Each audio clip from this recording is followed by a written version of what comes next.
One of the weirdest features of the greater Chicagoland area's highway system are the bizarre rest stops, known as the Oasis. Positioned on bridges overlooking the roadway, these stops always provided children with a fun opportunity to wave to strangers and for travelers to enjoy a bit of novelty with their fast food or coffee. Still, with some of these unique rest stops being demolished, the future of this beloved Chicagoan pastime is uncertain. But why were these rest stops built on top of bridges anyways, and what will ultimately become of the remaining ones? Today we discover the Chicagoland Oasis. I'm your host Ryan Socash, and you're watching It's History. The Chicagoland area has always been a critical transportation hub, so it's no surprise that such original features can be found here. But to understand how we arrived at this point of elaborate rest stops on bridges, let's first do a quick review of rest stops in general throughout the region's history as a transportation hub. The first monumental transport development happened here in 1830 with the construction of the Erie Canal in New York State, which ultimately connected the Great Lakes to the Atlantic Ocean via the Hudson River. This made Chicago a key transportation hub, as goods could now be shipped from Chicago to the East Coast via the canal, and rest stops, although less official, indeed emerged. These rest stops took form along the canal's length as several canal towns with inns, taverns, and other services for travelers, providing places for travelers to rest, eat, and sleep along the canal. In addition, there were also rest areas and, quote, packet boats that traveled up and down the canal, providing a more comfortable and luxurious mode of travel for those who could afford it. Sometimes, packet boats were floating hotels with sleeping accommodations, dining rooms, and other passenger amenities. Well, the Erie Canal was primarily a commercial waterway for the transportation of goods. These amenities helped to make it more popular as a travel route, not unlike our esteemed Oasis. Another breakthrough occurred in 1848 when the Galena and Chicago Union Railway became the first railroad to connect Chicago to the Mississippi River, providing a faster and more efficient way to transport goods and people between Chicago and the West. The Galena and Chicago Union Railway was primarily a freight railroad with a few amenities. However, the railroad did have passenger cars that were used to transport people between Galena and Chicago, and these cars were equipped with some basic comforts such as seats, heating, and lighting. Some more luxurious passenger cars also had offerings such as sleeping berths, dining areas, and lounges. In addition to the passenger cars, several train stations along the railroad's route provided travelers services. These stations were typically simple structures with waiting rooms, ticket offices, and basic amenities such as restrooms and drinking fountains. In some of the larger towns along the route, hotels and restaurants were located near the train stations themselves, providing additional services for travelers. However, overall, the Galena and Chicago Union Railroad was primarily a freight line, and the amenities offered to travelers were relatively basic compared to those found on some of the more luxurious passenger railroads of the time. In 1855, the Illinois and Michigan Canal opened, connecting the Chicago River to the Illinois River, providing a waterway for transporting goods from the Great Lakes to the Gulf of Mexico via the Mississippi River. Rest stops here were also limited, as the Illinois and Michigan Canal was primarily a commercial waterway for transportation of goods. Still, it did have some extras for travelers and canal workers. Canal towns also popped up with inns, taverns, and services. Lock keepers resided in the lock houses and provided services such as repairing boats and delivering supplies to the crews on board. Big change came in 1892 with the arrival of the L. The Chicago L, an elevated railway system, began operating, providing a fast and efficient way for commuters to travel around and commute from the city's outskirts. Regarding the movement of people, this system had a lot in common with the highways that would emerge about a half-century later, as it was used by your average citizen and on an average day. Some critical stations along the L offered passenger amenities like restrooms, vending machines, and seating areas. Some larger stations also had nearby shops and restaurants, providing additional amenities for passengers. Many of these stations were also elevated, similar to our oases. Around this time, car travel was on the horizon, but a few other innovations were still unfolding. As you might recall from a previous video, the North Shore Line had dining cars that operated on its interurban trains, effectively transforming the L into a rest stop of its own right. The dining cars offered meals and refreshments to passengers during their journeys and were a popular feature of the North Shore Line service. From there, other innovations would include the opening of Union Station in 1900, which had its own hotel, or Midway Airport in 1927, then known as Chicago's Municipal Airport, but it wasn't much of a rest stop at all. The idea for the Oasis wouldn't arise until the 1950s, with the expansion of the massive regional and interstate highways. The idea to build the Illinois Tollway Oasis was proposed in 1950 by the chairman of the State Toll Highway Authority, Samuel Skinner. The concept was to create service areas along the tollway where travelers could take a break, eat, and refuel without having to exit the highway. The first Illinois Tollway Oasis was built in 1959, and several more have been constructed since. Originally, 7 oases were built, but now only 4 remain. For practicality, they were named after the towns in which they stood. These rest stops were unusual, as they were situated over the interstate highways, forming part of the Illinois Tollway system. The Oasis was marketed as the, quote, pie in the sky, a place where diners could relax and watch cars go under, with hermetically sealed glass protecting them from the fumes of the road. The tollway's budget did not allow for such a spectacular offering, so the space was leased out to General Oil, and each oasis was equipped with air conditioning, quarry tile floor, pastel colors, and very modern equipment for the kitchen's in-house Fred Harvey chain.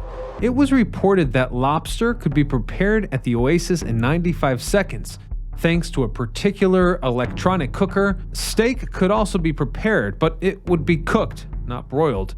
Futuristic as these rest stops were, by 2005, they needed a massive overhaul, as most facilities, including the family bathrooms, dog runs, and picnic tables, were all original and hadn't been updated since 1959.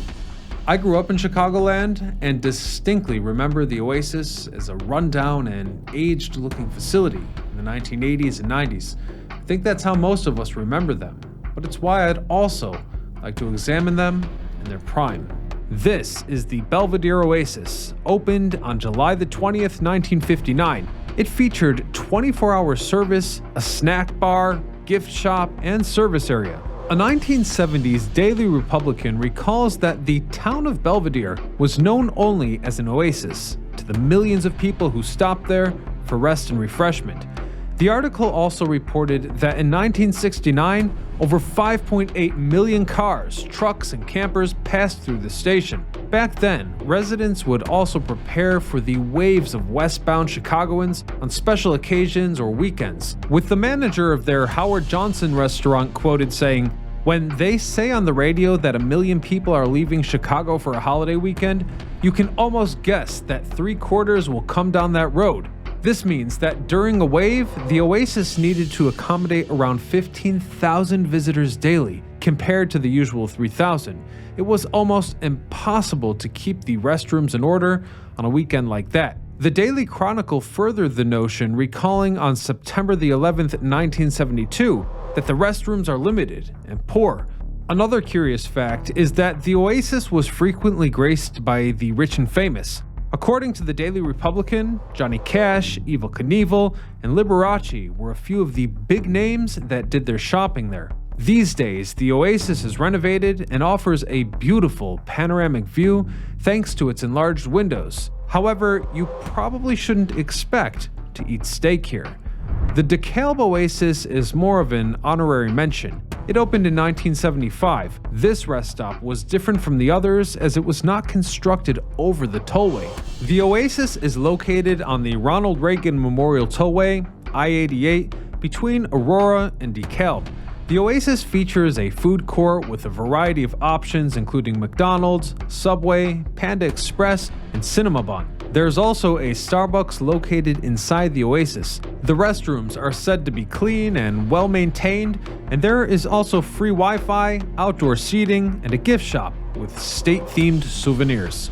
The Lake Forest Oasis, also known as the Tri-State Tollway Oasis, is a rest area located on the Tri-State Tollway in Lake Forest, Illinois. It was built in the 1950s as a joint venture between the Illinois Tollway Authority and the Standard Oil Company, which operated a gas station and restaurant on site.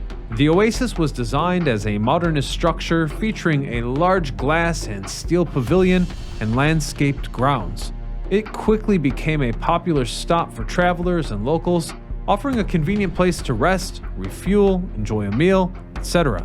Over the years, this oasis has undergone several renovations and updates, and it's safe to say that this oasis is a landmark, a cherished part of Illinois' transportation history. Chicago Southland Lincoln Oasis is located in South Holland and is unique in that it is one of few not named directly after the town it's in. You see, the Lincoln Oasis was named after Abraham Lincoln, who served as the 16th President of the United States and is widely regarded as one of the country's most important historical figures. Anyhow, over the years, the Chicagoland Lincoln Oasis has undergone several renovations and updates to better serve the needs of travelers. In 2014, it was closed for a major renovation project that included the installation of new food options, a gas station, an outdoor seating area, and so on. The station continues to serve as a popular rest stop for drivers traveling through the Chicago Southland region. Built in the late 1960s, the Chicago Tribune remarked that this oasis, as a landmark, is, quote, the last of its kind. So what about the oasis stations that have been lost to time? Does anything remain? Well, let's take a look. Starting with the lost Hinsdale Oasis. From Google Earth Street View, you'll see a lone pillar standing after the demolition of this oasis.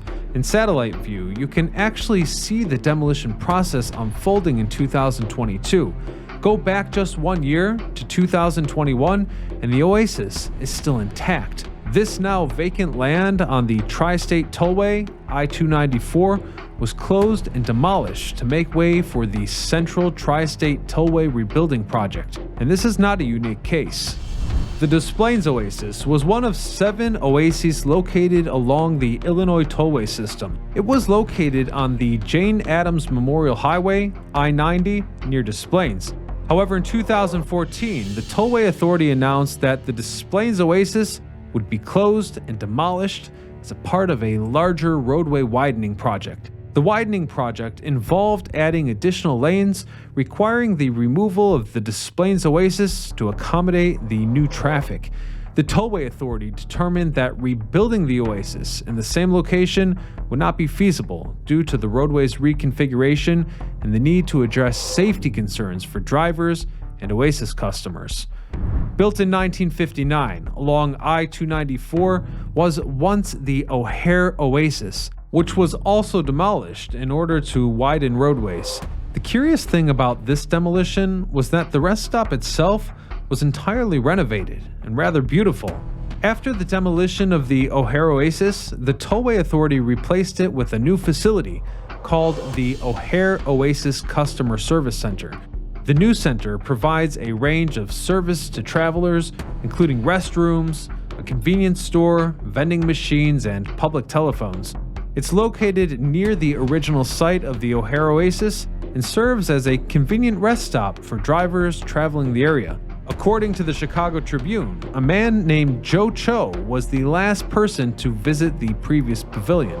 He remarked that he was, quote, sad to see the place go, after taking some cell phone pictures and admiring the space in a calm reverence. Other travelers that day expressed their disappointment upon hearing news of the rest stop's impending doom. Tasha Lumpkin remarked, I'm going to miss it. It's a part of Illinois history.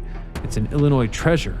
Shortly after, security locked the doors forever, and it was then that another traveler urgently made his way to the Oasis when he realized that the rest stop was closed.